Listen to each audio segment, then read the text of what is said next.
fazer uma oração. E neste momento, eu quero fazer algo diferente. Sempre o círculo de oração está orando pela igreja. E agora eu queria que os irmãos estendessem as suas mãos para as irmãs do círculo de oração e fizessem uma oração por nós. E nós estamos aqui, irmãos, nesta noite. E eu não tenho dúvida de que Deus está neste lugar. E nós estamos aqui. Se você veio aqui buscar uma bênção, você vai levar. Porque Deus está neste lugar. Só vai sair daqui vazio aquele que não veio aqui com o propósito de adorar a Deus. Porque aquele que veio, nós estamos glorificando, mandando glória para cima. E o Senhor está mandando bênçãos. Estenda as suas mãos, irmãos, para o círculo de oração. E vamos fazer uma oração neste momento fervorosa, para que Deus possa nos abençoar. Eterno Deus, Pai de amor, chame canto e anda mais.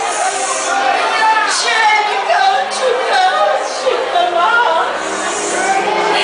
Chame canto, canta mais. Aqui estamos nesta noite, Pai. E nós estamos te pedindo, Senhor.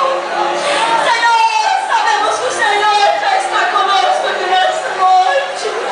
E o Senhor vai manifestar a sua glória, o seu poder aqui nesta noite.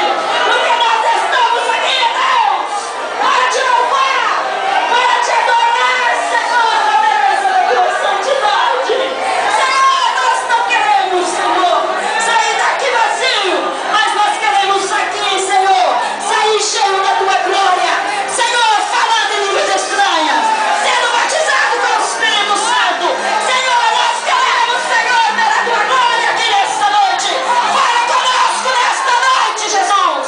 Nós queremos, Senhor, ver a sua glória manifestando aqui nesta noite. Senhor, muito obrigado, Senhor, em nome de Jesus. Amém, Jesus.